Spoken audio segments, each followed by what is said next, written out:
What up, fight fans? Happy holidays. Thanks so much for joining us again here as we close out 2025. We close out the ESPN era. We close out a lot of different milestones here with UFC. And what a better place to do it than the Apex, right? UFC Vegas 112. Brandon Royval, Manel Kape, a really entertaining and captivating fight in the main event, at least. So we'll have that going for us. Of course, UFC 323 last week was bananas. We left there with seemingly 10, 12 different storylines. So I'm going to bring in my guy, the man, the myth, the long shot legend, Matt Tanner. Ask him how he's doing tonight and ask him how UFC 323 went for you, buddy. Oh, dude, don't even ask me that. It was an absolute disaster, bro. The Pantoja fight put me on such tilt. Granted, it was the second last fight of the night, but I was already on tilt before that. Yeah. And then, dude, I had that slip to win $20K, which would have, got me to even or, close to it as I was having that bad of a night. And I just needed Pantoja inside the distance as the last leg. 5 rounds, fucking KO or sub.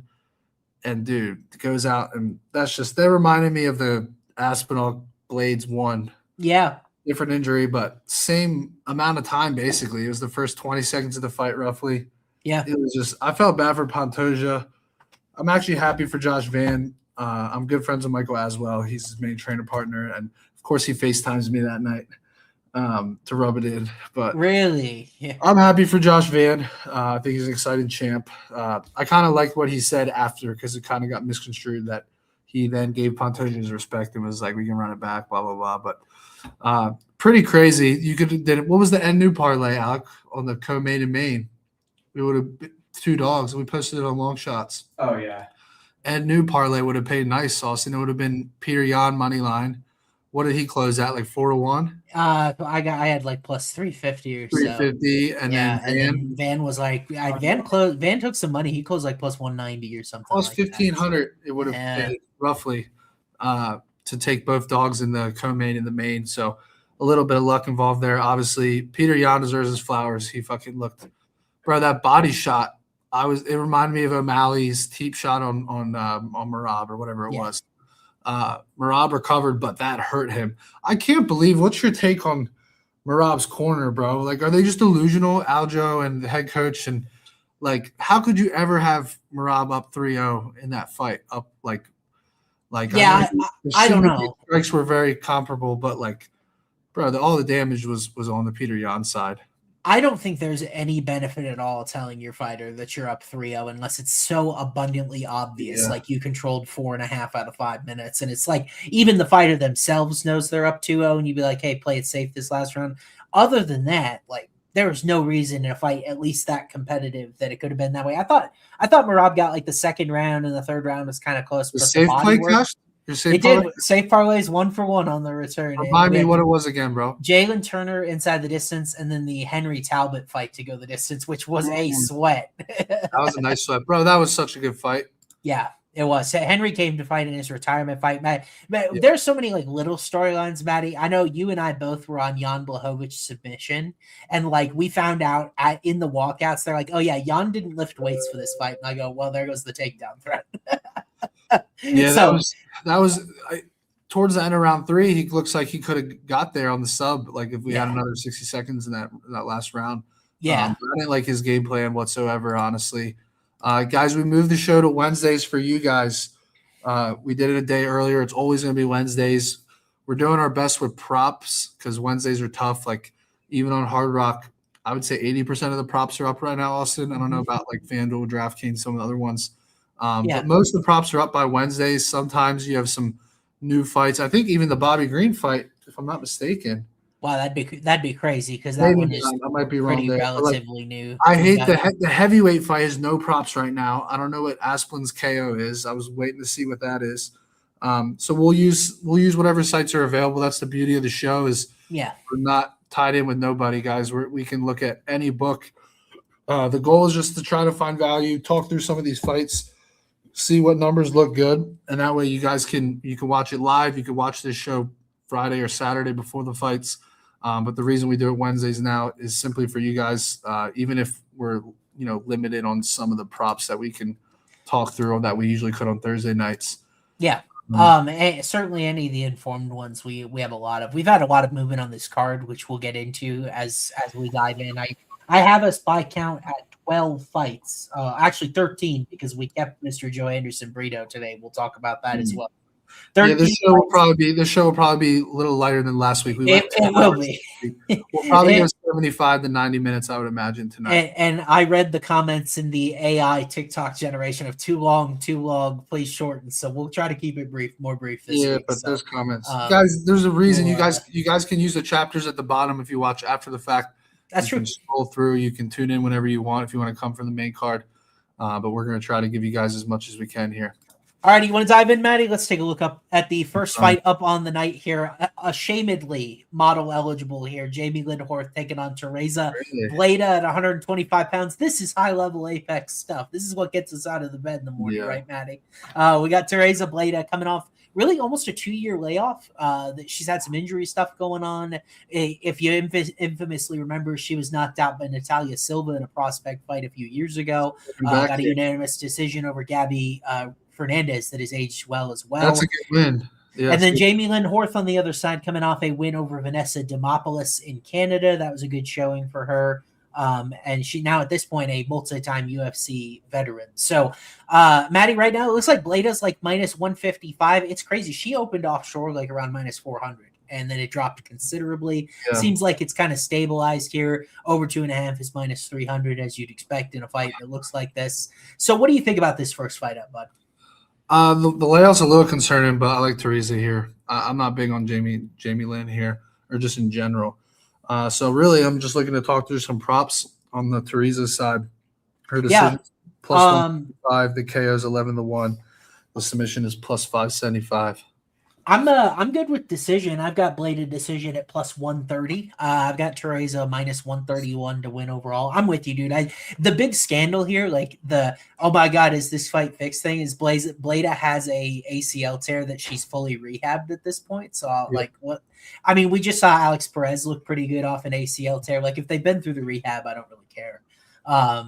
Ring rust can go both ways analytically. It's nice to not have, but Bleda has by far the best win of these two against Fernandez. The Natalia Silva fight looks like it was a mess for her when she was like 21 or 22 years old when that fight happened. Like it's really hard to hold that against her. And I watched Horth really struggle to put any sort of game plan or strategy together against Veronica Hardy. And I've kind of been out since. Like Vanessa Demopoulos in her last fight, Vanessa's small for 115. So she was up at 125. Kudos to our slides guy, JJ, added the props up here for us so you guys can kind of see what are available. I believe these are Hard Rock props. But yeah, they're probably going to be a mixture, guys. They're like a mixture depending on what was available, but you'll get a good idea of whatever your home book is. But so I like Bladed decision here, man. I think she could take her down a couple of times. I already played on underdog. Bleda's takedown line was 1.5. I feel like that's really nice. I would put that. What do I have it for? I would project it for 3.77 takedowns. So I think in daily fantasy, I like Bleda over takedowns here as well. So it kind of sounds like we're in alignment, right? Yeah. I think the decision makes sense. I'm glad that it has a little value there. Maybe this is something I look at here. Probably not, but maybe it's something I look at in a cycle. I got to build 2 cycles, bro. And people are counting on a cycle to finish the year. Like, so maybe there's a world where I don't go for 40-1, 70-1. Maybe we'll see like a 15-1 cycle. I don't know. We'll see. I was going to say, do we dust off the old safe cycle? I can't do a safe cycle, but I could do a more conservative cycle. Maybe. A more conservative cycle. Maybe, yeah. Can you flash that up? My official model verdict here, I got Bleda minus 131. And then decision plus 130. It's the most recent comment, Matty. We had someone asking what the model said. So that's the official ruling. I think that's that guy that's going to ask you every fight what the model says. He's my favorite fan then. But all right, why don't we move on? Because that fight is what it is. I mean, we kind of all know what it's going to look like. This one, I have no idea what it's going to look like. Alan Fry, AJ Fry taking on Guilherme Pat. The heavyweight division is in such a bad place that both of these guys are like contender series level fighters, but we can't actually afford to send one of them packing. So welcome to UFC, everybody. I will say I dusted off the old Dana White contender series film review, saw what I could do with these guys. Please. At least for heavyweights, they seem a little bit lighter on their feet and not chronically fat. So that's good. Interesting fight. Right now, Pat is a favorite. He's minus 185, and the under is minus 155, as you'd expect in kind of a level-setting heavyweight slugfest. Matty, have you had a chance to look at either of these guys? Like, because I know we're looking for knockout props. We're always looking for knockout props. Like, yeah. Do you have one of these guys you like better than the other? Honestly, this is one fight I've spent maybe 2 minutes on, bro. I was hoping you had something for me here, but there's no KO. I can't find a KO prop. Maybe on like a bet online or something. I'll try to check here or somewhere. But chat, if you guys see the KO props anywhere, let us know in the comments.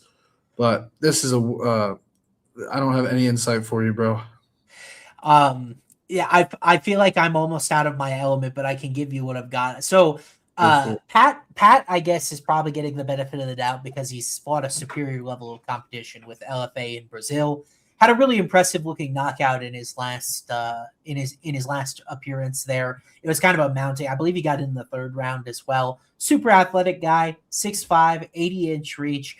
Very much looks the part for a guy who's going to contend at heavyweight. I don't even think it's like a Taliesin Teixeira thing where he almost looks a little bit gangly with his chin up in the air. I feel like his boxing is pretty solid. The takedown defense is a little suspect, so I think the grappling component of this fight could be huge because Fry is a guy that likes to get on top. Like a couple of his finishes I've seen are ground and pounds, so that might be his tape. Let's see. I scraped to the dead of the tape.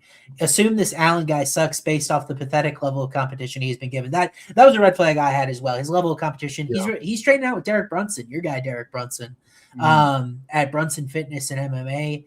I will say that he certainly hasn't fought any level of competition on the regional scene. A lot of regional stuff in Arkansas. It's just so tough to tell. This feels very much like a contender series fight to me. So I can't really get super behind it, but I will say I don't think it would be crazy surprising to me if Pat wasn't able to keep his feet and Fry just was able to get on top and end the fight because Pat had no idea what he was doing. So I think by that principle, the money line here is irresponsible, but the total does feel just in that the level of competition is so bad on both sides that it does feel like one of these guys is going to end up being significantly better than the other. It is I agree with our commenters. It is a contender series fight. So what would you need the KO price to be? So first of all, you lean Pat here? A straight pick, I would lean Pat, but I think at these odds, it's Fry or pass to me. Yeah. What would a KO price need to be for you here on either guy to take a stab at it? I think we could get Fry KO at like 4-1, somewhere around there. Yeah. And Pat's probably like two something. Yeah. I think he'll be short of 2-1. Because the over-under is pretty reasonable for a heavyweight fight. I mean, it's minus 150 for the under. It's just a weird fight. Neither of these guys have been extended. I know Pat hasn't been outside the first round. I don't think Fry has either, to be honest with you. I'm taking a look right now just to verify that for our audience. Yeah, he went outside the first twice. Fry did. He went to the third round as well as pretty deep into the second round. So I guess if we get out of the first round, that's probably a good sign. But like heavyweight slop, very appropriate for the handicap here. You and I are looking for knockouts wherever we can find them. We don't have a prop here yet, and it's just like, God, do I really want to pitch the cycle to one of these guys? And I think the answer is probably not. Yeah, I mean, Fry's best win is probably the 12-3 guy, Justin Frazier. Yeah, Bellator alum. Yeah. Yeah, that was a round 1 KO halfway through the first. And Frazier isn't crazy old. He's 36. I mean, he wasn't anything special in Bellator, and he was on the Ultimate Fighter. He lost to Juan Espino back in the day. My guy won. That's expensive there.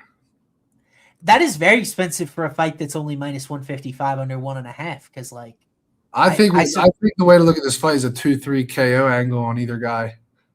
Yeah, I mean, you get to the second round, you never know. There could definitely be some nerves in this spot. I kind of always like those cheeky angles on the contender series. Yeah.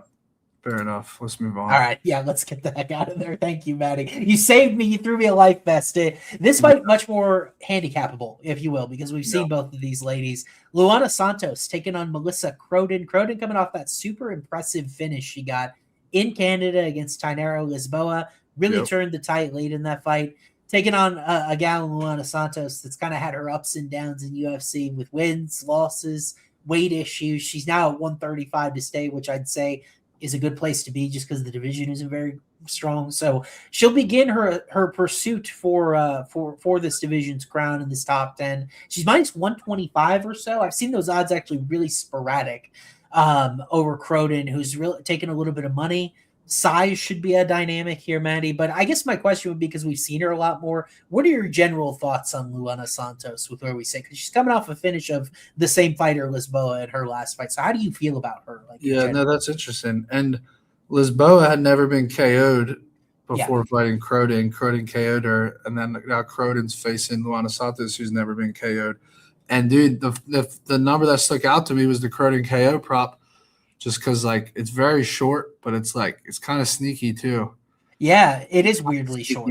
Yeah, for women's MMA, the KO is plus 450 against a fighter who's never been KO'd. But Croden, I believe, has 6 KOs professionally. She's 6-0 to the knockout. And her last one was that round 3 ground and pound from top position. Yeah. I came away pretty impressed with her gas tank and her power from that fight against Lisboa. I was not expecting that. I expected her to be much more of a clinch fighter, that, she'd use her size as a particular weapon. But I guess the thing I'd be concerned about is Santos has shown she can legitimately grapple, and there's one rear naked choke win years ago on Croden's resume, and Lisboa is not somebody that is like a jiu-jitsu black belt. Santos is. So, I think that's the next test for her. Yeah, for sure.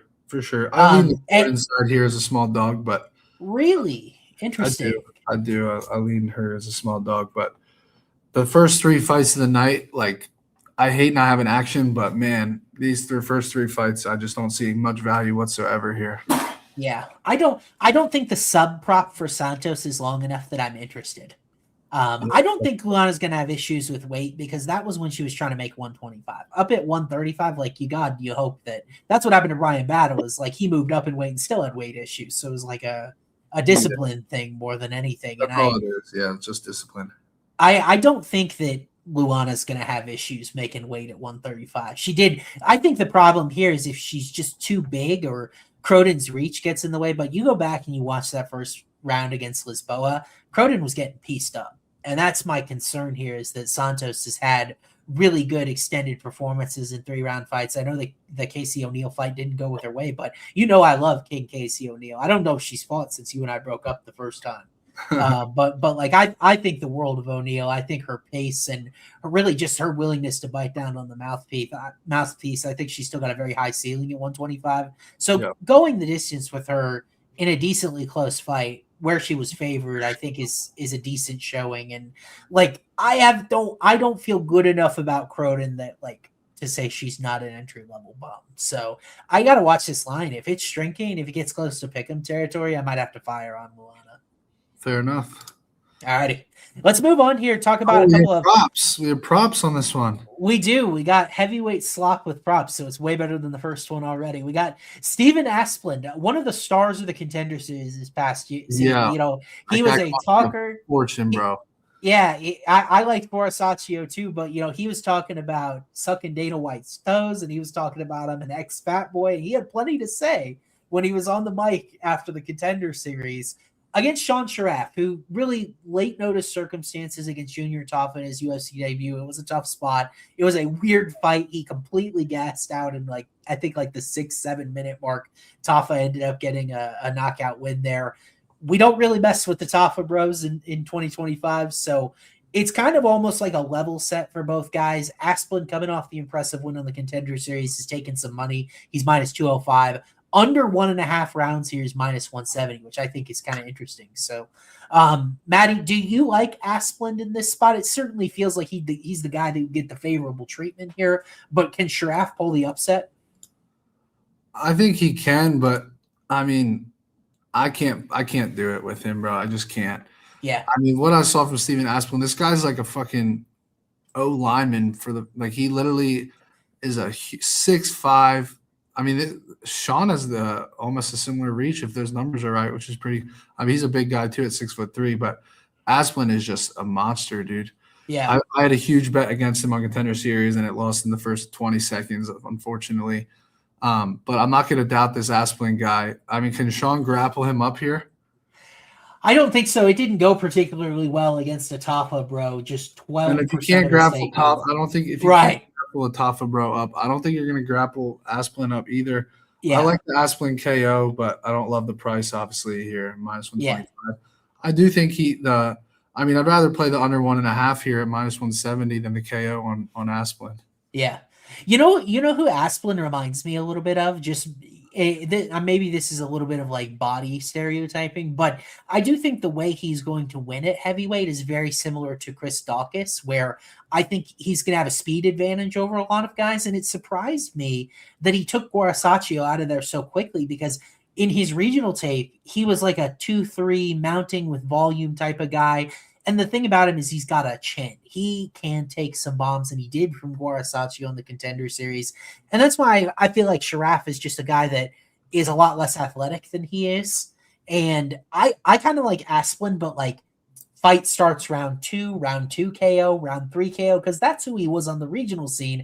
And he got into this wildfire fight with Guarasaccio, who, to be honest, was talking a lot of shit before the fight. Like, he was talking about, I'm going to run through this guy and like all this guy. I mean, I bought it. So I bought it too much. I paid a price for it. I gave it to the hype, bro. Is that Asplund number right on KO? Because I feel like -125 for early or late KO was actually really pretty friendly. Yeah. I don't know. I don't know where JJ got this number. Maybe Bet Online. Let me check. It's not up. We're just gonna make it up. I'm not seeing it anywhere. Oh, here it is. Yeah, it's Bet Online -125. Okay. I mean, if it comes on shore anywhere around there, I think. Yeah, but at the same time, I think a lot of that has to do with Sharaf's cardio. Is that like he's? I mean, 80 cents is still a big difference. It's a heavyweight fight. It's not that crazy. It's not that crazy, but Sharaf's cardio, I can't see if he's undergoing adversity, I can't see him lasting all 15 minutes, like based on what we saw. I think ground and pounds here. The numbers feel honestly very friendly to me when I evaluate Sharaf's performance against Junior freaking Tafa. When Asplund's a guy that I came away from the Contender Series, I really didn't know what to expect from him.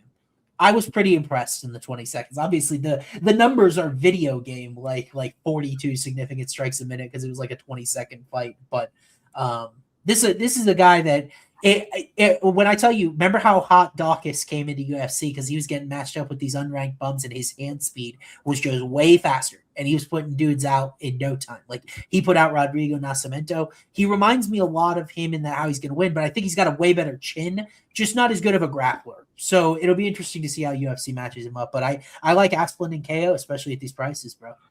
Let's run it. Guys, before we do the next fight here, I'm going to start doing something. We might do it more next year, but if my super chats are working on YouTube, if you're watching on YouTube, if you pay for a super chat, I think it's a few bucks. I don't know what it is. We haven't tested it yet. If you give out a play on a super chat, I'm going to pick my favorite super chat of every show, and I'm going to put a parlay in on that. And I'm going to cut whoever the super chat is in on the parlay. So whoever wants to test the first one, go ahead and try it. We'll see if it works. I don't know yet. What do you think on this fight, bro? So you're gonna give out a part of any parlay winnings if it smacks? So I haven't figured out exactly what we're doing, but I'll probably put 100 on a parlay from a super chat, and I'll just go 50-50 with whoever gave it out. Okay. We'll do here. So if anyone wants to test that out, let's see. This fight, I got some action for you, but okay. Hey, let's talk about it, because it is one of the more interesting storylines of the card. Yaroslav Amosov is coming over from Bellator. He was the champion over at Bellator at 170. So like, this is another one of those high profile Bellator acquisitions now that they've kind of folded. He's getting the ultimate gatekeeper, right? And Neil Magny. That kind of, if you are going to sink or swim in the rankings, they kind of give you Neil Magny to figure it out. Magny is certainly getting up there, but it hasn't really stopped him. He finished Elijah Zaleski dos Santos, had the weird refereeing thing that led to a finish of Jake Matthews. So Neil Magny winning streak in the year 2025. He's a pretty big underdog here again, though. He's plus 300 with Amasov coming back at minus 400, Matty. The prop market is interesting here as well when the under is minus 200, which is kind of weird for a Magny fight. So what do you think about this fight? Like I'm genuinely curious what your take is because I'm interested. We got our first super chat from Sam. Bang. Sam, you got to give me an actual playable parlay that you like, and I'll put it in for you. If you're the only super chat on the whole show, then I'm putting 100 on your parlay and 50 of it's yours. Hey, there you go. So Sam's on the money here.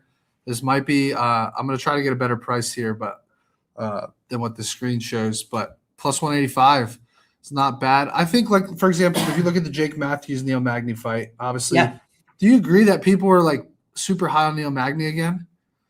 This is certainly like the highest I think public opinion has been of Magny. I mean, he deserves some of it, right? 2 straight wins. And then his losses are the best in the world. Morales and Prates, 2 of the best guys in the world. And Ian Gary, 3 of the best guys in the world. And then he beats Malat. He beats Zaleski dos Santos. He beats Jake Matthews with an impressive round 3 sub. The difference here is I think Amasov just has way better wrestling than Jake Matthews. And I think he'll be able to – you have to get Magny down early, in my opinion, unless you're Prates or Morales and you can just finish him. But I think we'll be able to get him down early. I think this guy's the real deal. And I kind of feel like we're going to get some value on him here on this sub or the finish price, just because Neil Magny is like stock is way higher right now in the eyes of everyone in the betting market. So I kind of like him to get this fight to the ground and get a sub here, maybe early, maybe like the Gilbert Burns fight in round 1. I can see here. So all right, the parlay, Amaso sub, Valaeus KO. All right, okay. let me write that. I'm going to keep track of these throughout the show here. If you can actually take notes, Alex, that's the first one. If you can just take a picture of that on your phone. If you're super chatting, you got to give him a parlay. We can't just have solo. Yeah, it can't be a straight bet, boys. I'm not betting Jillian I mean, maybe, but not in a straight bet. Yeah. So you can resubmit one. You don't have to pay again. Just give a comment here for May. Put that on his fucking tombstone. I'm not betting straight bets. I mean, if I'm betting something that someone's putting in, it's got to be somewhat juicy because we're splitting it too. You know. True. But what if he can get his wrestling going? Magny is the most wins in welterweight history. Is that Trayshawn Moore photoshopped with a couple of belts? Is that guy's profile picture? Yeah, it is. Automatically deleting this comment. No, I'm kidding. But I find this fight interesting. I don't feel good about it because, like, you're right that Magny should theoretically be at his high point. Why is he still plus 300 here? Like, that's a big, big number that odds makers are laying with a guy. And I watched all 12 plus minutes of Amasov's fight with Jason Jackson, and it's like, Jackson is a pretty athletic guy. Jason Jackson would finish Neil Magny, bro. Oh, that is ludicrous, bro. Jason Jackson would finish Neil Magny. That is insane for a guy that just survived Jake Matthews. Magny beat Jeff Neal back in the day. Magny has so many high-level wins. What is Jason Jackson's highest career-level win? He's 38 now, though. Yeah, I know. But, like, I don't know. I feel like Jason Jackson and Neil Magny are on a completely different plane of talent. But it does concern me that Magny is such a low dart here because, frankly, Magny's takedown defense, just 55%. It's very gettable if Amasov takes a very wrestling heavily approach here. Jake Matthews did finish. Oh, that's insane. Jake Matthews couldn't shine Jason Jackson suit. I think Matthews is tapping or knocking out Jason Jackson. Put some respect on the Celtic kid's name, man. There are different levels to this sport. When you talk about UFC and then Matthews quickly submitted Chidi and Joe Quaney, and Joe Quaney would put Jason Jackson's lights. He would have to go home on a stretcher if he fought Chidi and Joe Quaney. I think this is crazy. You look at Magny's last few losses, though. It's unbelievable that the level of competition he's lost to. He lost to Morales. He lost to Ian Gary. He lost to Carlos Prates. I think Shavkat was in there back in the day. He's pretty much beaten everyone else. Like, when you talk about the gatekeeper aspect, I watch Amasov struggle with Jason Jackson. I'm like, is he going to really come in here and dominate Neil Magny? I think the over is actually a decent play in this fight because I could see Amasov winning a decision. But Magny's really had I think a harder time as he's aged, where he's struggling the most is keeping himself safe on the ground. I feel like he got into a really bad position against Morales, got into a really bad position against Matthews, almost got finished. So I would be scared to bet Neil here. It's not like a spot where I race to bet him in this spot. I do think that plus 300 is insane. I was old enough to remember the Patchy Mix Bellator hype, but if I'm being fair and I'm being honest, the 170-pound Bellator guy that came over was Michael Venom Page, and he's done really, really well. So it may not be the same for each weight class. So we got another super chat here for Alec. If you take a picture of this one, this is a good cycle. It's a solid cycle. Okay. We got the sub here. We got Villegas KO, Royval decision. So that's another one we'll take a look at by the end of the show. I think we have one more. Where did it go? The most recent comment was our earlier super chat. I told him to make a parlay. He did. Robinson decision. Right here. Melky Costa decision. Decision parlay. That's another one, Alec. Jillian decision, Costa decision, plus 875. So we have three parlays so far on the super chat. Yeah, we got 3 parlays. We got 3 to look at so far. Let's keep it going. So what's your final take on this fight? Gun to your head. Over and not picking a winner. Over 2.5. Let's keep it moving, boys. All righty. So let's talk about this fight, which just came to fruition today. Joe Anderson Brito gets a short notice guy again. He's taking on Isaac Thompson. I'd be lying to you if I said I knew a lot about Isaac Thompson because I learned who he was today. Joe Anderson's a guy that you've really liked in the past. I love Joe Anderson, bro. You played him against Pat Sabatini. At this point, that's probably the most shocking result that I've lost a bet on in a long time. But it didn't age that badly because Sabatini won his next fight or two, right?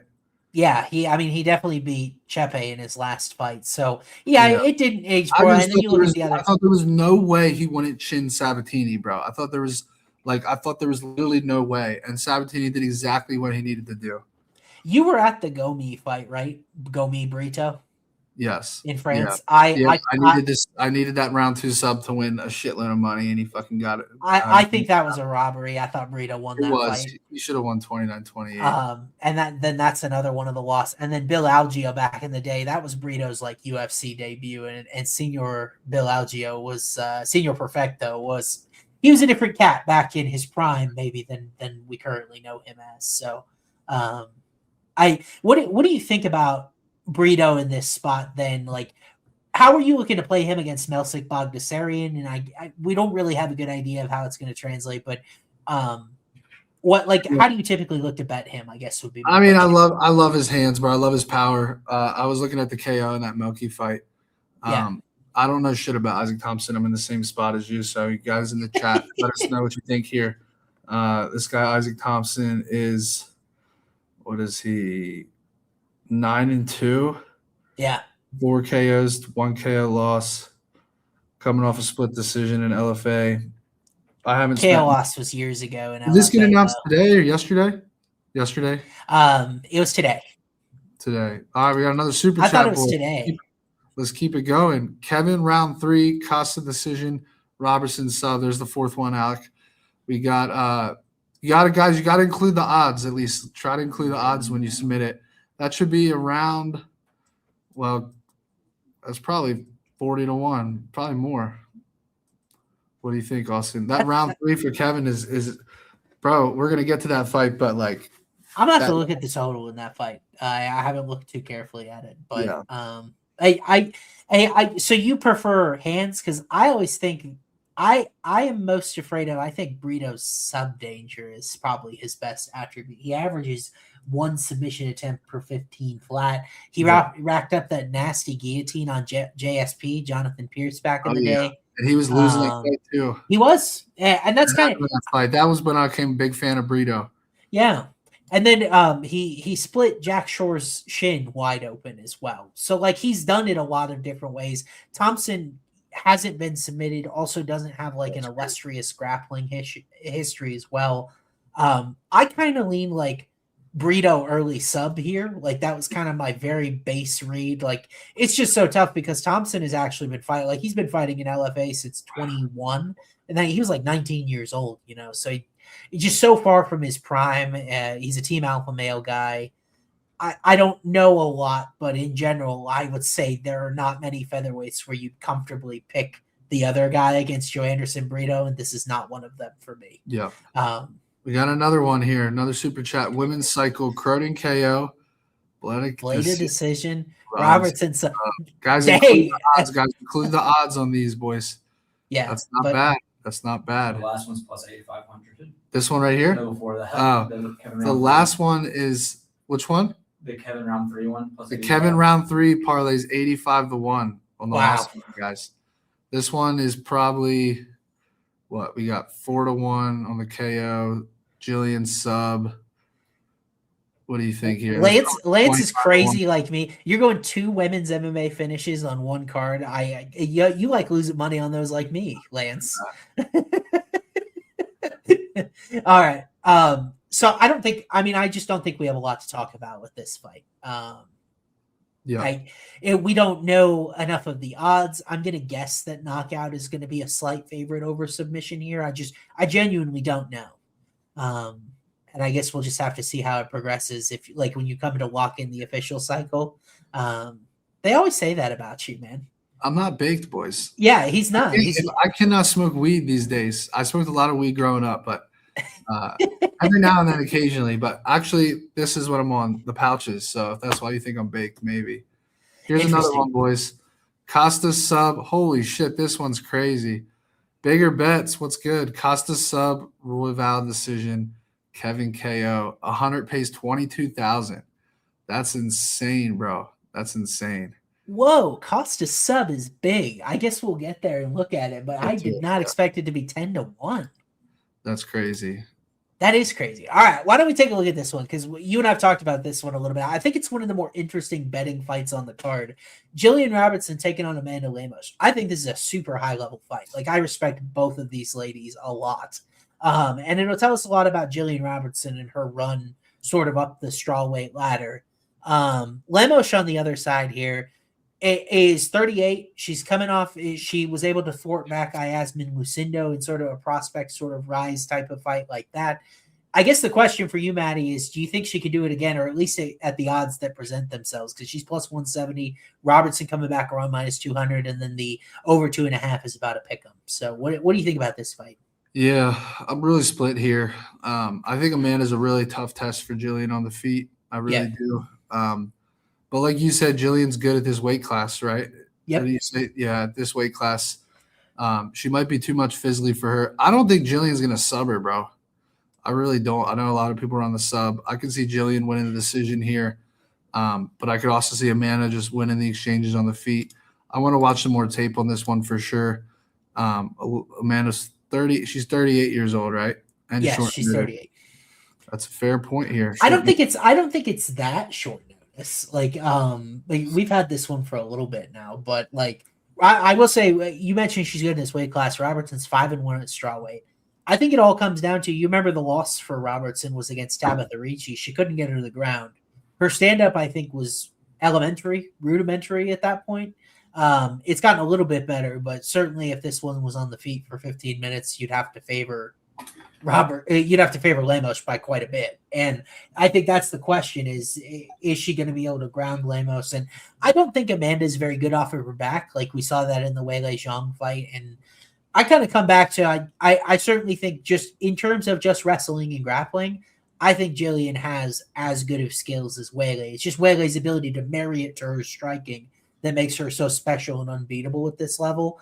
Jillian doesn't have those hands at this point, but I could very much see this fight being Jillian is in a dominant position on top, and Lemos is struggling to get free. She's been submitted a couple of times in her career, but I'm with you. Like when Weili was unable to do it over the course of 25 minutes, I don't really see now. Well, I'll give you model results here. That way you guys can hear it. I've got Robertson minus 183. So if you caught my picks in the Discord, you got the right side of that because she was about minus 170 on Monday. She's taken a little bit of steam, so not there yet. I've got her sub plus 257. I've got her decision plus 275. So what numbers do we have on the screen here? We've got Robertson decision plus 230. We've got submission plus 250. So I'd show a tiny value against that number if that was the case. And then Lemos decision is plus 275. I've got that plus 433. So let's see where am I best on? I'm not really showing any value in Lemos. Just what do you have Lemos KO out of curiosity? Plus 938. Damn. Yeah. I mean, Lemos lost to Tatiana Suarez. I don't think Jillian's wrestling's nearly as good. Her grappling's obviously very good. Does this not remind you a little bit of that Yasmin Lucindo fight, though? Yeah. If you remember, that was the last leg of my 100K cycle was Yasmin Lucindo by decision, and Lemos won 2 rounds to 1, maybe 3-0. I don't remember. Yeah. But I think this fight is kind of like very similar to that matchup, honestly. Yeah. I kind of lean towards Amanda Lemos by decision here, but I'm not sold on this fight. I'm going to watch some more tape. Yeah, it could be a good one for like a cycle fight, but I have a hard time finding an angle that I love the way the numbers broke down. Maybe the market will move a little bit this week, but like in general, I thought the early violence numbers were good. I've got it minus 120 to not go the distance, but now a lot of books you'll see it around like minus 140 or so. So I hope you got in on some of the early stuff I put in the Discord because it's kind of gone. I'm showing at this moment the faintest value on Jillian's sub, but I don't feel great about it because one of the Lemos subs, if you remember, was that fluky arm triangle by Jessica Andrade. It was like, but it's like he would win that fight 8 out of 10 times too. Especially now, like what's happened to Jessica and some of the attrition she's had. But we got another super chat here. Amanda Lemos decision, Kevin KO Costa, not a cycle, but Kevin KO Costa decision. Guys, remember to try to include the odds on the parlay if you can. We'll write that one down as well, Alec. Vallejo's KO getting some love from you guys. Very popular. We'll have to talk about it. Costa and Lemos going to lose. Vallejos again. We got a lot of Kevin Vallejo, but we are pro. It doesn't have to be a cycle in the super chats. Just give me some good plus money. That's all. Can be a long shot. Can be anything you want it to be. Matty will have all sorts of different long shots when we get there. But before we hop up onto the main card, which I learned maybe a few hours ago is 6 fights now. They really shuffled this card. Do want to remind you about Home of Picks. Home of Picks is your place to go for actual sharp analysis, not my model trying, not Matty and I building long shots, anything like that.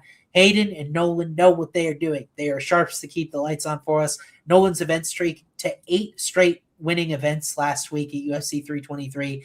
Hayden is just on this absurd run. He was up and over another 6 units last week. You want their picks delivered into your inbox, DFS, betting, all sorts of stuff.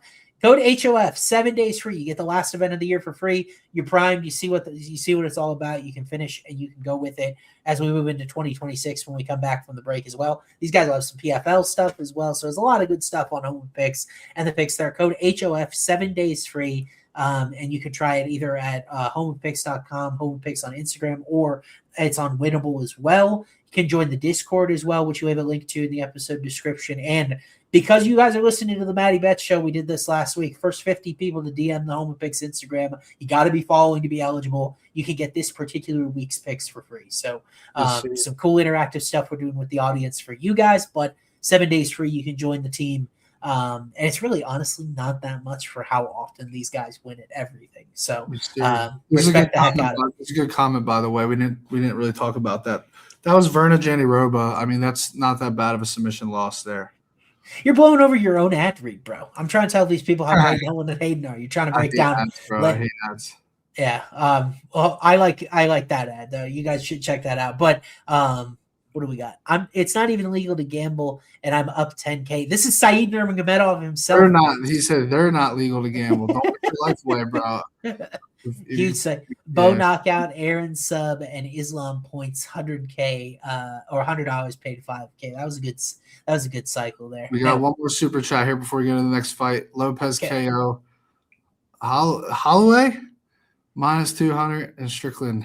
Is this for like the card next year? You can submit another one, brother. I'm not going to put in a future parlay, but you can submit another one for free. No, Matty's got units to make this week, bro. The holiday presents are due. We are talking this week, UFC Vegas 112. You got to dive in, including this fight, which I guess we'll kind of dive in together. Came about yesterday. Bobby King Green taking on Lance Gibson Jr., who's a newcomer. He was a Bellator alum for a while. I don't know why they felt like they got to rush King Green back here before we see him one last time here in 2025. But it has not been the best 18-ish months for King Green. The submission loss to Paddy Pimblett, the knockout loss to Mauricio Rufy that was just disrespectful with how clean that was. Does he get back on the horse here against a guy in Gibson that hasn't quite faced the same level of experience? And I think that's why he's minus 210. Oh, we got it. Vallejos decision. Cesare Oleksiejczuk, we'll talk about KO, and then the Neil Magny fight to end by sub. You get sub both ways there. That's kind of an interesting angle. Not too bad there.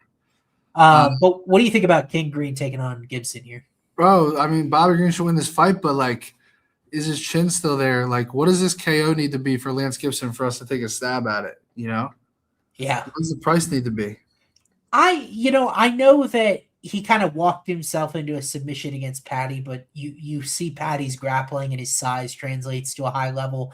The Rufy thing was just a highlight circus kick that he is capable of. I don't know if I'm out on Bobby Green's chin. Like, everyone told me about Bobby Green's chin with Jim Miller, and he kicked Jim Miller's ass for 15 minutes straight. Yeah. And you then know what I mean? The Rufy thing, no one was surviving that kick. So yeah. I kind of like Bobby in dominant fashion here. Like, this might be a spot I'd go to point spread because we've seen he submitted Tony Ferguson late. I think the knockout is very live here, and then if not, I think he'll be comfortably ahead unless he's completely fallen off a cliff. Like, it just scares me a little bit. Like, why is he coming back here? Why this opponent? Why so soon? And I think it will help both of the chins that this one at least is at 160. They're not cutting all the way down to 155. So. Yeah. What do you think of 2-3 for Green? I like it. I still think a lot of Green when you look at the total package with him. I hadn't pulled his numbers into my database, but I know his striking success rate's north of 2. 62% striking defense is still elite. Like, I've always thought he has a weird defensive style where it's predicated a lot on head movement. He kind of leaves his hands slow, but Bellator always doing the most with their lighting in their picture. Yeah, the Bellator lighting is shining on Gibson. I honestly don't know much about him, which makes me feel a little uncomfortable that maybe he is this rising stock. I don't think Gibson's actually fought in the last couple of years or so. Let me get his last appearance as I was looking today. Lance Gibson, his dad fought in UFC by the way. November 2024. He won by Renee. Okay, so it's been about a year. Last appearance in Bellator, he was knocked out in the first round by a jab. Not ideal. Yeah. But I do think the grappling base is interesting. Remember Bobby kind of like fell into that takedown with Paddy, and that was what allowed the opening. Yeah, that was a weird outcome. Weren't you on KO that night? What? Weren't you on KO that night? I don't remember on that fight, truthfully. I thought we liked Paddy early. I specifically remember being happy. Oh, no. I had Paddy round 1. Yeah. I think we played the round, and you kind of have to with Paddy. Now Paddy's talking about how he's going to KO Gaethje, and honestly, I'm not putting it past him, bro. I have a feeling like when we get there, that sounds like something my motto would be like play the KO instead. Then because sub's going to be pretty heavily G. He looks for it on the ground these days, bro. I mean, the Chandler fight, I fucking went for the sub, and I got cooked on it. I mean, we do remember Gaethje face first on the canvas against Holloway, right? Like, it's not like the chin hasn't been cracked. Yeah. This is a good comment. Under 2.5 here. Small minus money. Not a bad look. Bobby could win late round 2. It's not a bad look, bro. The unfortunate thing is Bobby is kind of one of these unserious guys. I remember where he just messed around against Thiago Moises, and, like, I had him by decision there. Didn't do enough to get the decision. Like, he's had a few of those. You remember when he was up huge on Drew Dober? I think that was like another December card at the Apex. He was literally boxing his face off, and then he got. And Dober got the. And that's my concern is like, does he get pinched against the cage moving back? Maybe just this fight in general to end KO might be a decent look, Matty. Yeah. Like, you get both guys because Gibson will have some submission equity. What do you think that price is? It's probably around even money. Yeah, let me see if I can find it. Might be plus one something. Then you get both guys. Well, no, because the under 2.5 is minus. There's legitimate sub danger there, though. Gibson's got three submissions, and he's got 2 submissions in his last 4 fights. So I'm guessing Gibson's sub will be no longer than like 4.5 to 1 here. Yeah, I think if Gibson wrestles heavy early though, green 2-3 so live. Yeah, and Bobby is just leans toward the under in every way possible in my view. I feel like he's always been so underrated because I like this in a violence parlay. Maybe we'll file it away for the safe parlay perhaps, but maybe not quite long enough for a safe parlay. We'll have to talk about the safe parlay. I think this could be a fight that I might go safe parlay in terms of violence. Kennedy and Zechiku taking on Marcus Buchecha. Buchecha made his UFC debut, the accomplished Brazilian Jiu-Jitsu world champion, made his UFC debut in July. Did not go super well for him against Martin Budai. He was favored in that fight. And then Kennedy is coming off one of the victims of Walter Walker and one of his heel hooks. Like he was one of the guys that he's gotten in a row here, but he was still on a little bit of a roll at heavyweight before that. So I actually think this fight is very interesting matchmaking for both guys, kind of like do or die matchmaking.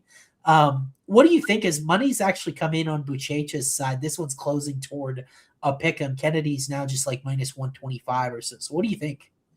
Moicano said Buchecha subs 100%, bro. But he also – so we put up a clip today. Moicano gave out the old man parlay last week. Did you see it by chance? No, I didn't. Oh, He gave out 5 money lines on 5 old men. It was – what was it? Moreno, Marab. You remember what the other legs were, bro? Did he have Jan in that parlay? Was it? Blahovic, Marab, Moreno. Who's the old – there's a couple older guys. I don't know, but long story short, he went 0 for 5. He lost every leg. Some were favorites, some were dogs, but he went 0 for 5 on it. So you could have reverse faded it. You could have faded him there. But I do like the Buchecha sub here.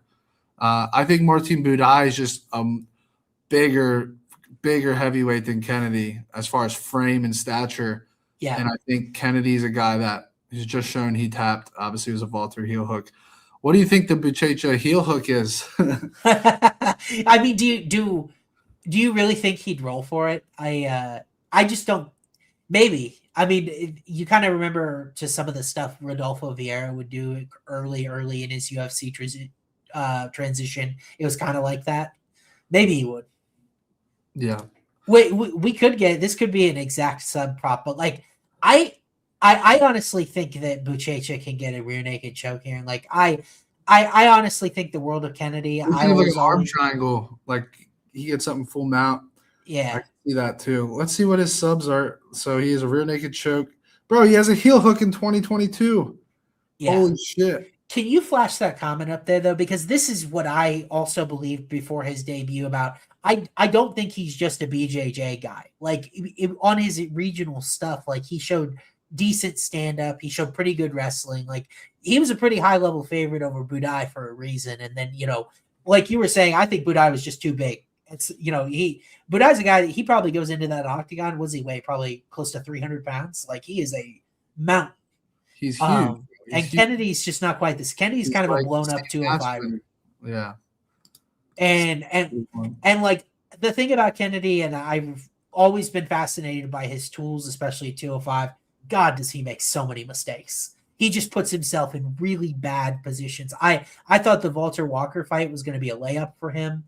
Obviously Walter has really gotten that heel hook down and everything. But like, if you're really hanging your head on heavyweight wins over Lucas Brzeski and Chris Barnett, like what even does that mean? You know what I mean? Like those guys are they can't win fights at heavyweight. So I am so afraid that maybe it is a heel hook. Maybe it is a slip. And if this fight enters a grappling situation in any context, whether Buchecha's on bottom, on top position, has his back, I feel like Kennedy's going to do something stupid and get submitted. That's just my fear. I'll probably be up here. And like I will feel really badly about that if we get to the second round and Buchecha hasn't been able to get a takedown and he's kind of gasping for air again. But I cannot bet Kennedy, and then I feel so stupid because he gets submitted in the first round. I feel like if you like Buchecha here, just bet the sub. Because I don't know if he'll be able to crack an 80% takedown defense with Kennedy regularly into the longer rounds and get a decision win. I think it's early sub or bust kind of for Buchecha, but I would put those odds pretty high. Fair enough. Let's move on. All right. Matty's trying to move on. Matty's actually trying to watch our pace. I'm the one that's yapping. So why don't we move on? Let's talk about this featherweight fight here between Melkazel Costa and Morgan Charrier. This is going to be my fight of the night here. I cannot wait to watch this fight. I think this has banger written all over it.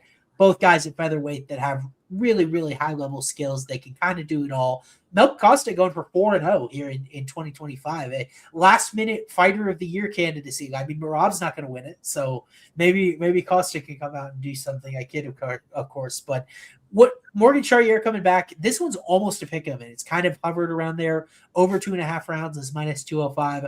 We have seen Costa in some dog fights this year.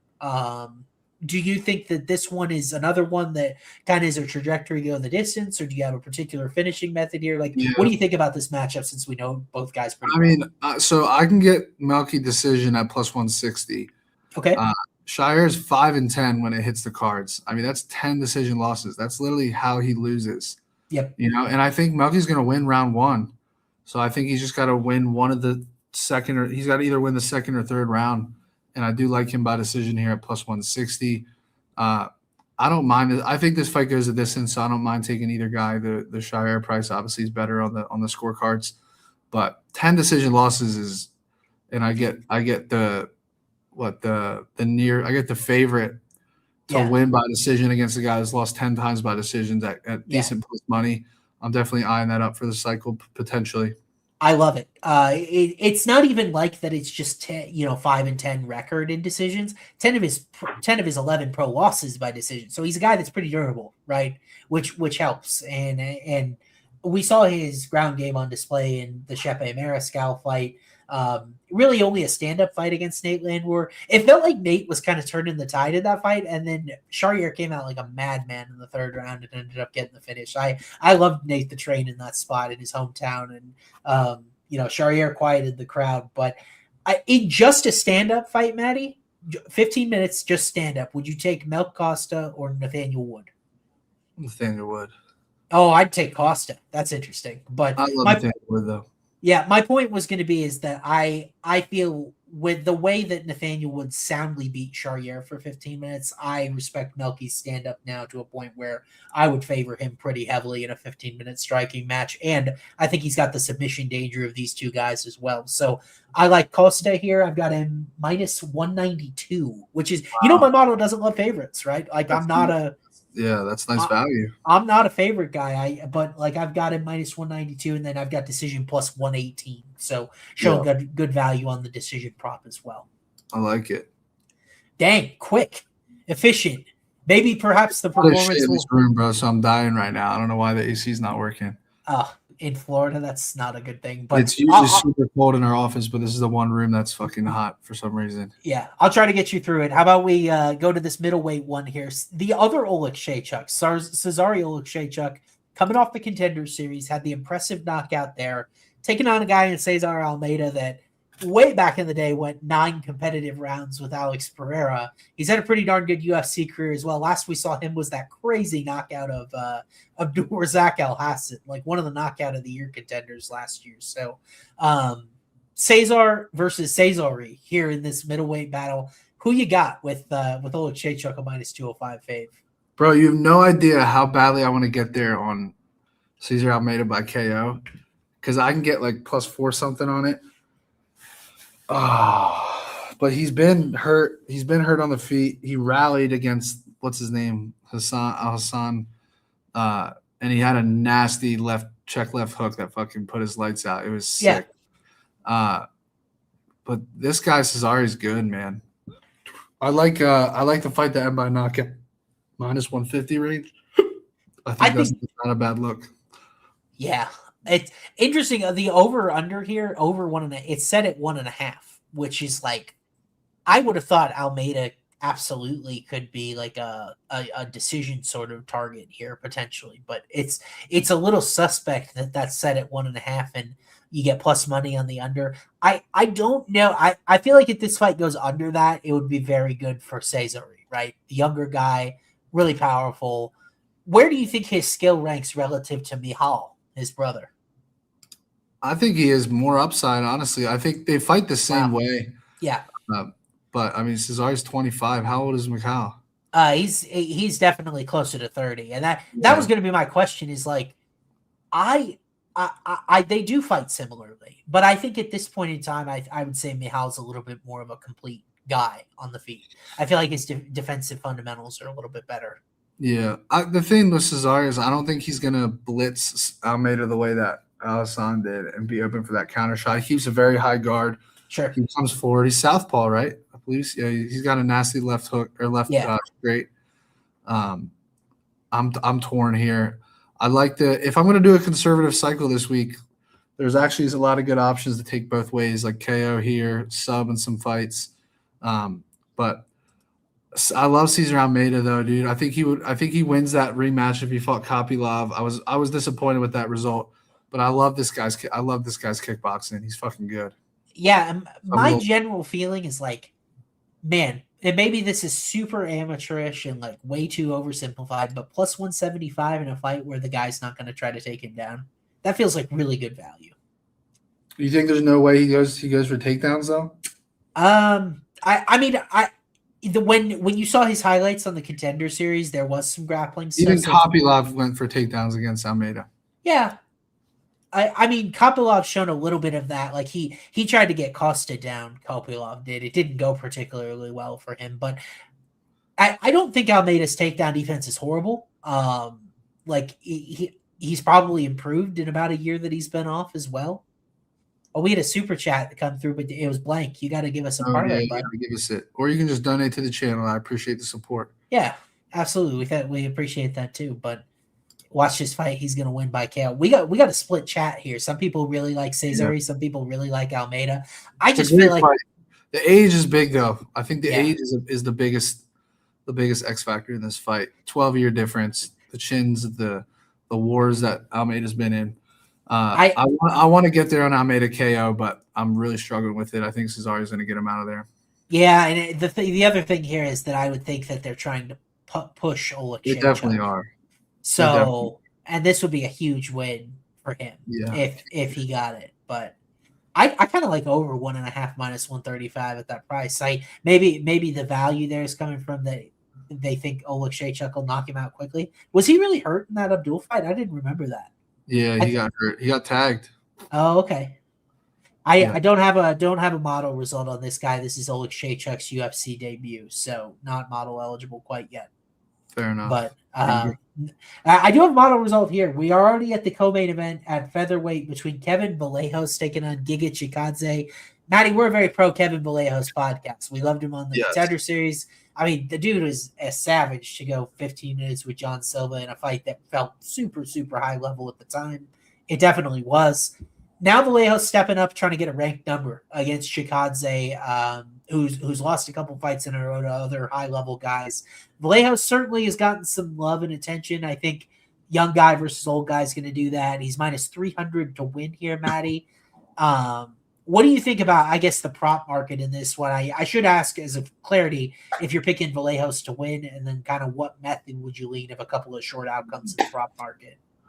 Yeah, so my one concern with Vallejos here, he's almost too determined to make a run. Like it was Gene Silva, right? He fought Gene Silva on the Contender Series, and then he sees how much Gene Silva's getting pushed. Yeah. And he feels like he's just in the back of the line, which he is, right? He has some work to do. Yeah. But I do like this matchup for him because like Giga has those crazy kicks, but like Vallejos has just forward pressure and boxing. So I don't know how often Giga will be able to get those kicks off. Yeah. So I think Vallejos is going to march him down. But it's very hard to get Giga out of there, especially early. And I just hope that's my one concern with Kevin is if he's so eager to get a devastating KO early that I don't know if he'll get frustrated if he can't get him out early.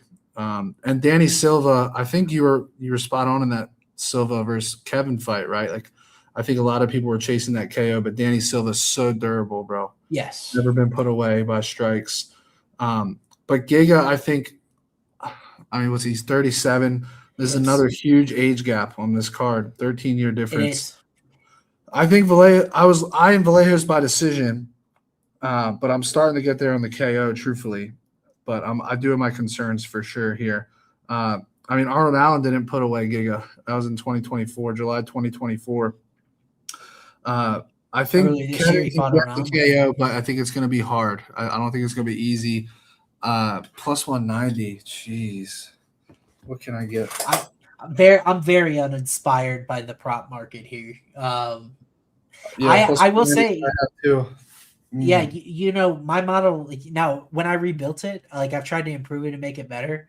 I've been a little bit more friendly to some of these heavy favorites that have been cashing. I've got Vallejos minus 216, so that's a pretty darn steep number for my standards. I got decision plus 126, KO plus 403, which Chikadze 11 UFC fights, he's never been finished, knockout or sub.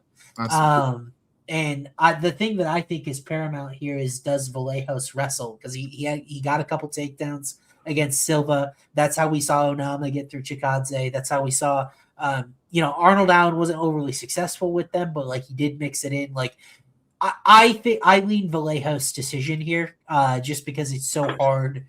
Yeah. It's so hard to get Giga out of there. He does a good job of maintaining range. He took an absolute beating from Kape back in the day, so I feel good about his chin as well. But at the same time, he's 37. So when is it going to potentially crack? Yeah, no, for sure. I think I'm leaning Vallejos decision here. I just don't know if he's going to get Giga out of there. Yeah, I certainly like some of the earlier money line prices. You could get like closer to like I got like minus 215 on bet. I don't hate round 3, by the way. This could be one of those fights where it depends who the ref is, truthfully. Sure. Because you could see a stand-in TKO maybe, where Giga's not really getting put out of there, but like it's maybe a slightly early stoppage. It's just lots of volume on the feet. That round 3 is definitely enticing as well. Vallejos round 3 decision plus 105. So you get round 3 and the decision if you think it's like a mounting damage. Vallejos round 3 KOs 11-1. You can probably get a better number too. You can probably get 15-1. I can't particularly see the submission, especially since we haven't. Yeah, Vallejos doesn't have a submission attempt record in UFC. Not a long track of the regional scene. Vallejos is he on Twitter. He's no secret. He's looking for the KO. He's not really trying to mess around with the submission. Giga looks like Mega Mind. Good comment. What's the best prop I ever hit? Let's see if Austin remembers it. I'm gonna guess. How about, is it Paul Craig round 2 knockout against Andre Muniz? Paul Craig round 2 KO Andre Muniz 39-1. I'll never forget that win. I'll never forget that. Only because it was like the dumbest bet ever according to the whole world, and it felt so good when it hit. It was very lucky though, truthfully, but sometimes going to be lucky. My favorite hit of ours was the Ryan Spann sub, Court McGee sub, back-to-back fights at the pay-per-view. I want to say it was like UFC 318 or so. Mm-hmm. You remember that? We put the 2 submissions together. We called it a day. That was my favorite hit of ours. Yeah. But that wasn't an individual prop. I'd have to think back. Most of my long shot props that have hits were like hedges against bigger bets that didn't make me feel very good. So that's a nice one. The Hayjive hit. Wow. Yeah, Hayjive did hit that one. That's the best win of all time. Anyone that had that, only because there was 1 second left. Yes. I mean, some others that were like Cody. If you had Cody Garbrandt round 2 KO against Asuncao, that he hit that at the buzzer, that would have been a sick one. Yeah. Like the buzzer beaters are about as good as it gets. But so we're both Vallejos longer. And do you think public consensus here is knockout or decision? Because they're almost the same. I think knockout. You think people are going to chase the KO just because Giga's older and? Yeah, and Kevin's just fucking. His boxing's nasty, bro. Yeah. I do want to reiterate, and I've said this before on the show, like before we separated. The overall decision rate is much higher in UFC since USADA left. So that's another thing, is that the knockout props haven't been quite as voluminous, and people blame the gloves for a little bit, but I'm telling you, it's not the gloves, it's the vitamins. And it's a legitimate trend that, I when I've been split between a decision and a KO, especially if the guy's durable like Giga, I've kind of tended to lean decision. Yeah. Over 2.5 minus 155 as well. I'm with you, bro.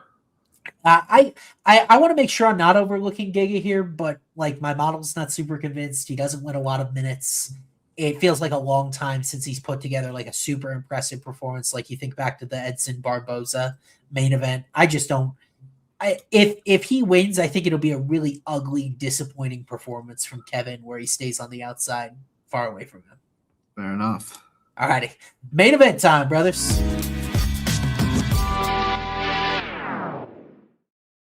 I love this main event. I think it's a good one, and I think it's gonna be a good fight from a betting perspective.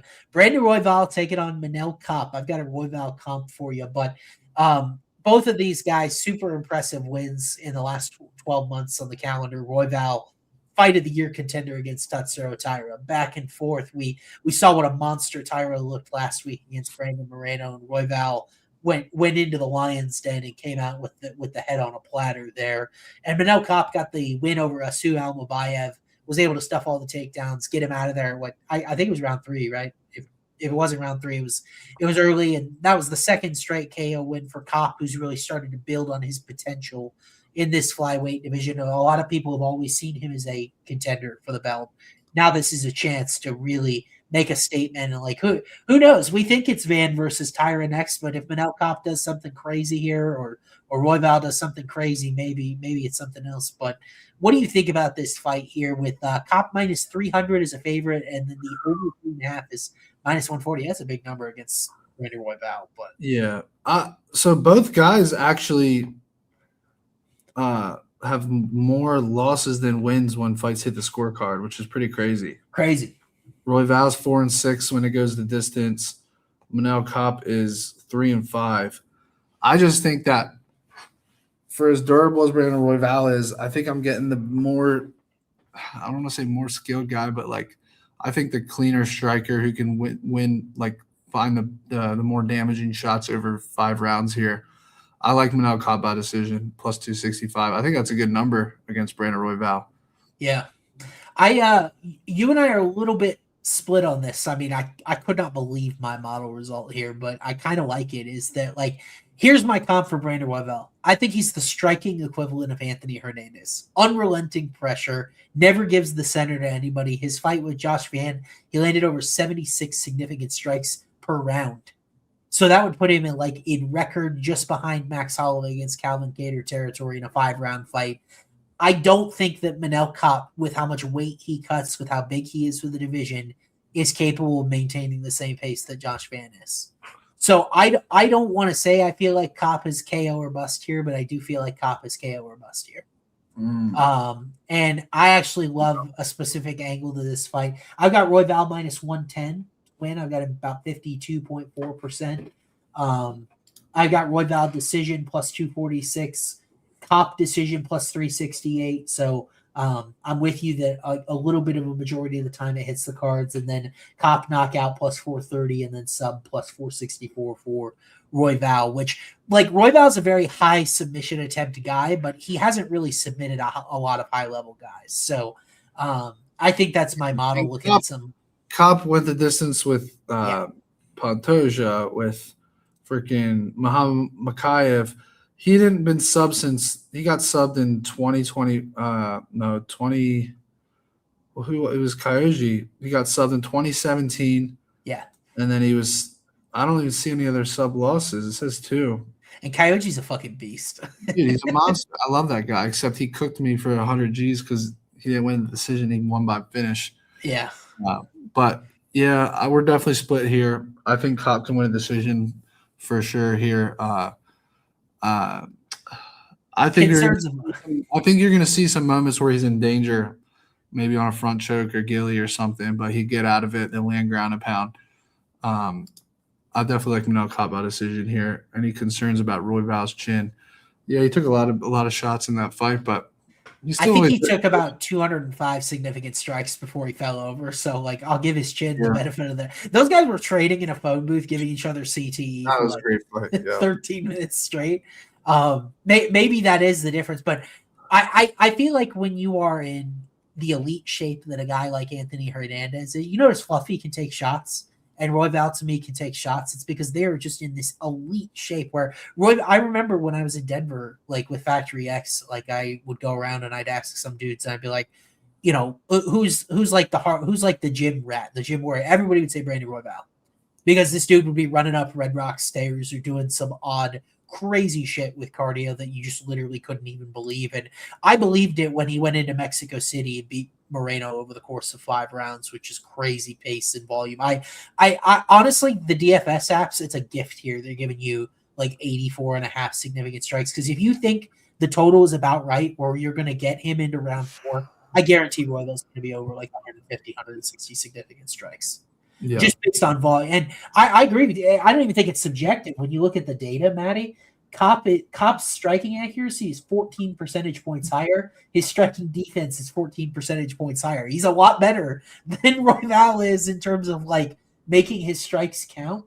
It's just a pace thing. And I think he breaks Kape. I'm going to play 4-5 decision with Royval here. I think it's possible he gets him out of there, bro. Yeah. Kape has just had some weight issues, and I just don't trust him. He had a good matchup against Almabayev where all Lassou does is shoot, and it was a good matchup for him because he can defend takedowns. Royval doesn't really wrestle at all. Like if he's gonna go for subs, it's off of scrambles, it's off of hurting guys, like clubbing subs, like he did to Kai Kara France. Like, I think Royval's nasty, dude. I'm not betting against this guy. Fair enough. We're on opposite sides. Yeah. I got to pick one of these super chats, bro. So I'm going to go through them right now real quick. Yes, let's do it. All right. We got Kevin round 3, Costa decision, Robertson sub. That's the first one. Okay. We got Royval decision. Hold on. You don't like that one. The first one I can't do because I don't like the Jillian sub. We got Royval decision, Yaroslav sub, Vallejo's KO. You don't like the Royval decision, do you? No, but that one I like over. No, yeah, I can't do it. We got a women's cycle, Croton KO, Blade decision, Robertson sub. We have bigger bets, Costa sub, Royval decision, Vallejo's KO. We have Lemos decision, Vallejo's KO, Costa decision from Davy Bets. We got at Burko has Royval decision, Yaroslav sub, Vallejo's KO. And then we have bet with Sam, the sub and the Vallejo's KO. That's all of them.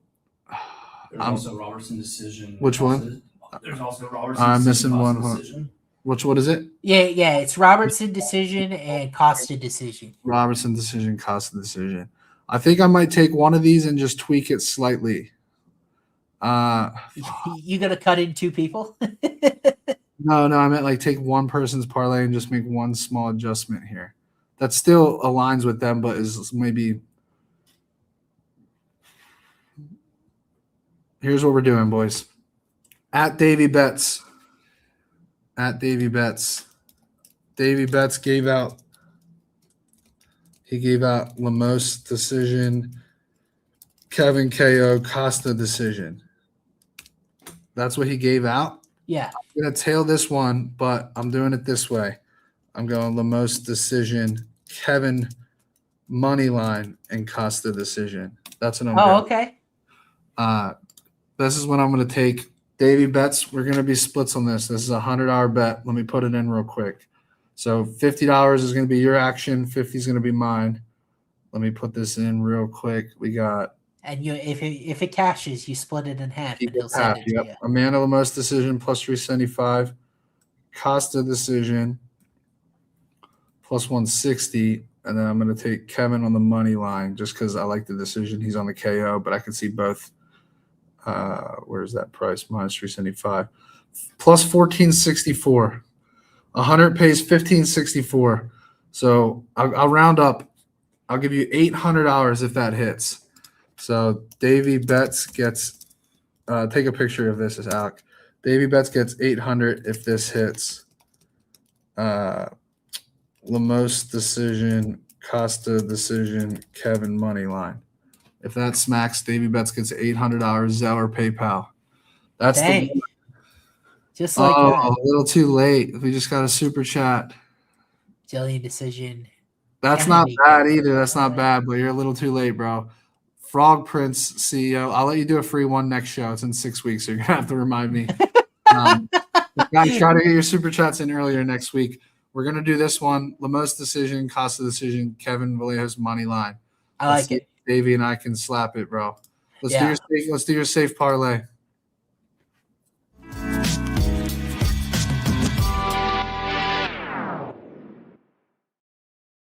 Are we not building a long shot?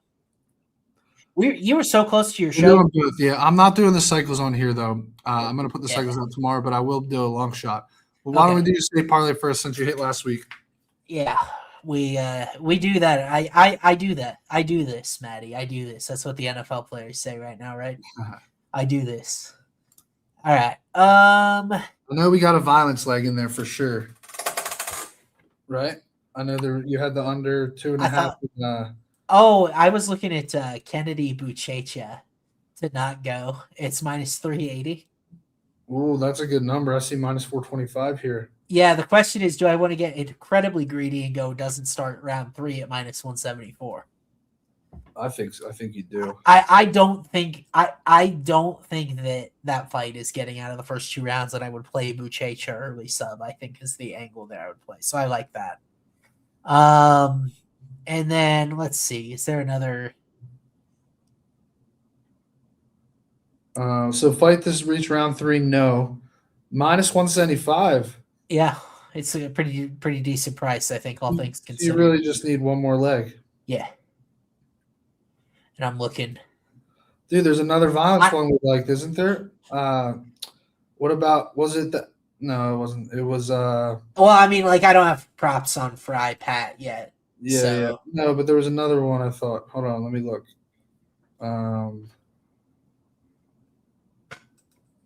Which one was it? God, is Bobby Green safe parlay worthy, bro? I don't know. I think it was the Bobby Green fight. Well, yeah, I think it was that fight to go under 2.5. Remember? No, I could see Bobby winning a decision. I wouldn't go. Well, it's your parlay. So what do you like for the second? I have a hard time seeing Asplin going out to a guy without submission danger. I was thinking just his money line, bro. Chat, do we have any exception to Asplin money line? Plus 120, bro. And I do think decision is a possibility there. Like I said, my initial prior on him was a guy that didn't have a lot of power. I know he put Guarasaccio out in that crazy fight, but I feel like the KO there is maybe a little bit dicey that it's playable. But the money line, you get both KO, decision, and then I guess a sub. But whatever. I like it. Plus 120 there. Yeah. I just telegram for you. Does anybody have? I got a bad feeling about the Kennedy over. Let me just double check what it is. You mean under?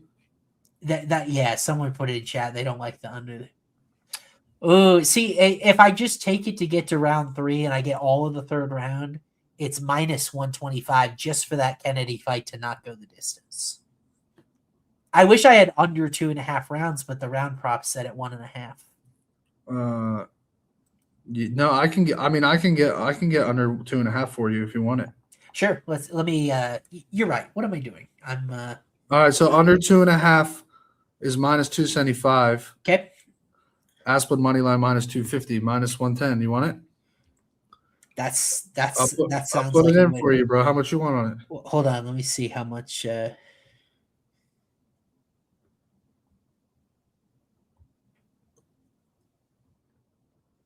You get an extra 2.5 minutes, but you're paying 30 cents on the parlay for that. I kind of like the first one at plus 120, but it's your call. It is a safe play. Wait, how many cents? It's 35 cents then for the extra 2.5 minutes? 30. It goes from minus 110 to plus 120. That's a big difference. It is a big difference, but Buchecha is such a gas bag. Buchecha is such a gas bag. The biggest thing about what I could get it at right now, I could get round 3, but I can't get under 2.5 at this book. Yeah. And I'm thinking about me selfish. What do we think, chat? Should I go for a little bit of balls in the safe parlay and go with doesn't start round 3? Maddie says yes. We did that last week where I went. If the fight actually ends in the first 2.5 minutes of the third round, then you just chalk one up to the game, bro. I'll never forgive you. I'll say, Maddie, you're out of the safe. I'm kidding. Let's do it. Let's go, Kennedy. I'm going to type it in chat here. This week's safe. You want the fight to not start round 3? Yes, I'm doing it. Kennedy Buchecha. What you want on it, bro? I'm going to put it in for you. I got it myself, but I got in ways that I can actually do it. All right, fair enough. I remember I live in Texas. I'm not trying to break Plus any rules or 120. have any bookies. Plus 120. I'm still looking for employment, Matty. I'm trying to be a law-abiding citizen. You know, never bet offshore. Asplin money line, and then it's plus 120. I got plus 125 here. So, there you go. Just pop. You want to pop that up for me? Yeah. All right, there's a safe parlay for Kennedy Austin. Buchecha doesn't start round 3, and then Steven Asplund on the money line at minus 235. I think it's a good price. You're going back to back, bro. I really do. We hope for about 60%. So do you want to build a long shot here, and then we'll send the people on their way? Is a bear shit in the woods, bro? True. All right, what are some long shot legs we both liked? We're just going to do a two-legger here, right? Yes. 2 legs. All right, the first one. I think we go. I think we're aligned on. No, I was gonna say Buchecha sub, but I don't know if you're all the way there or not. Oh, I'm there. All right, that's leg one. Buchecha sub. What you? I got plus 240. What do you have? Oh fuck, 220. Oh, okay. It's all right for the sake of this. Yeah. And then we just need one more leg. We need probably like at least 2 or 3 to 1. Are you not going to go Buchecha sub in a cycle, bro? Yeah, there's a 98% chance. Okay. All right, we need one more outcome. I think we look for a KO outcome here or another sub. Like a crazy KO? Or it could be, it could be anything. It could be a decision leg. What do you think? No, I was going to say Melissa Curtin KO. Let's look on the main card here. I mean, we could go cost the decision. I've got crazy value on sub there too, which is wild. I've got sub plus 510. Let me see. I mean, you want Jillian decision? No, I can't do it. Our numbers based on what's available are backwards, and that's kind of it varies market to market of what you can get. Yeah. Did you say you like Cesare instead of Cesar Almeida? I initially liked Cesar Almeida KO, but I just can't get there. Why don't we? All right, let's look at this main card. I kind of like decision at plus 490 for him, man. That's a big number. Yeah, I can't. I mean, I'm down to go Melky Costa decision as the second leg. We love that. What you got? What you got on it? Plus 160. That would be, dude. That's not bad. Plus 732. Okay. It's not a long shot though. We got to get the 10 to 1. Let's add one other leg. It could be a chalky leg, bro. It could be a money line even. Dude, I'm down to put Asplin in there. Plus 1065. Asplin money line. I know we're kind of overexposed a little bit, but who cares? Yeah, it's two of the same fights. I feel like surely we have more common ground than that, right? Like we like. Are you on Teresa or Jamie Lynn? I like Teresa. Teresa money line, 3 legs, 1269. And then what are the other two? We've got Buchecha sub. Cost of decision, Teresa money line, plus 1269. Cost. What about Kevin decision instead? Just because I'm gonna end up playing sub there. But I my primary play will be plus sub 1855 with Kevin decision. I'm in. You're in? Okay. I feel better about that because I'm not going to play Kevin. I know I'm not going to play Kevin KO with the number it is right now. So I like that. Plus 1294 is what I've got. Plus 1855. Dang, you got a way better number than me, bro. What do you have on the Melky decision leg? Melky? I thought we were going Buchecha sub. Here, check Telegram. Yeah, check Telegram. We're talking 3 legs, bro. I know. Check the Telegram. Is that what we need? Is that what we want? Oh no! I thought we were doing Teresa money line instead of the Costa decision. Oh, I thought you were okay. I took that out for Kevin decision. No. I was saying, can we not play Costa decision because I'm gonna play sub. Oh, I see. All right, yeah, I'm down for that. Teresa, you still get 12 to 1 or so. Plus 1137. I'm in. Let's do it.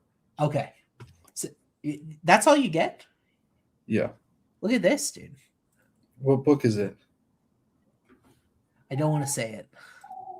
I know exactly what book it is. All right. Well, I'm going to just give you what I can get at plus 1137 long shot lay.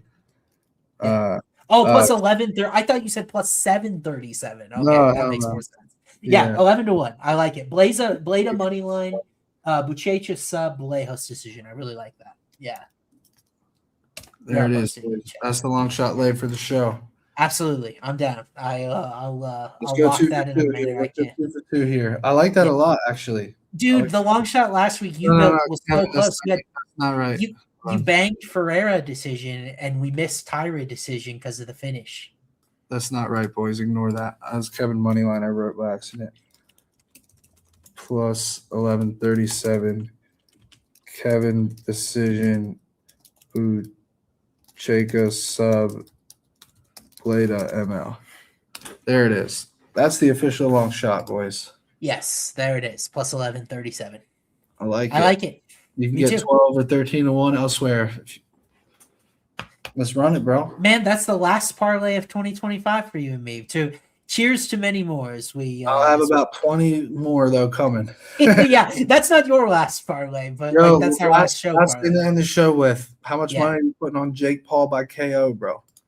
Against is that fight still intact? I thought we next weekend, dude. It's happening. There's no way it's not happening. Okay.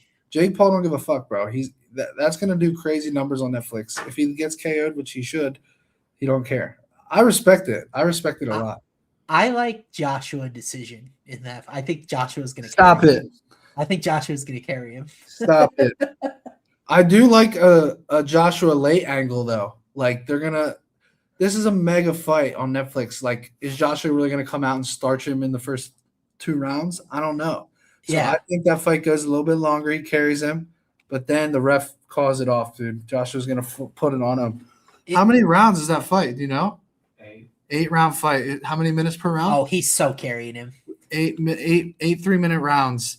I swear to God, bro, I'm going to play 4 through 8 for Joshua.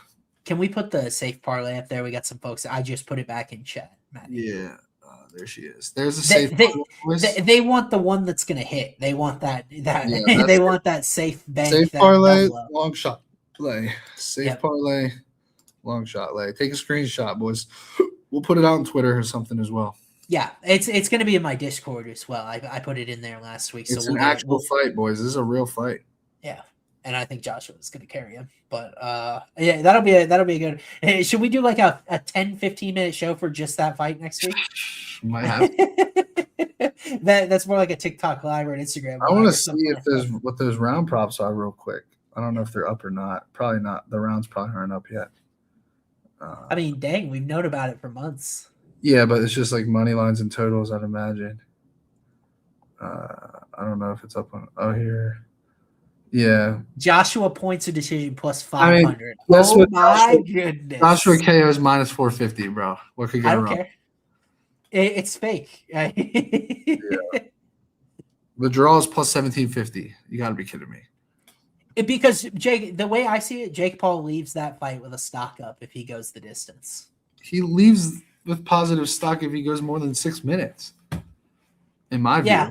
I mean, AJ's a little bit washed, but you're right. The size difference is like round 1 or 2 in the real world. We shall see, bro. Yeah, we shall see. It was a great show. Thank you guys all for joining us. It has been a great couple of shows back. We will be back in 2026 when UFC returns, and we'll be rocking and rolling by then. We'll have we got all sorts of fun stuff planned for the show, intros and all that fun stuff as we kind of get our bearings, but we appreciate you being with us for the last 2 weeks. He is Matt Tanner, the long shot legend. All his long shots, cycles, everything will be in his Telegram as well. You can follow him on X, Instagram. You can follow and find his Telegram in a lot of different ways. Austin Swaim, my betting primer will be on homeoffight.com. Thank you guys for giving me such love on the betting primer. It was the most viewed UFC article I've ever had on homeoffight.com, and that was thanks to you guys and on social media and everything like that. I appreciate the love for that. I will have a primer out on Friday for picks and all the previews and stuff, homeoffight.com, as well as my picks will be in my Discord for free, the Home of Fight Discord as well. So thank you guys for joining us. We appreciate it. Happy holidays. Happy New Year to you. Until we see you again, hope your parlays cash. Hope everything is well, and we'll head into 2026 feeling prosperous and like long shot legends. What do you think? Let's go. All righty. See you guys.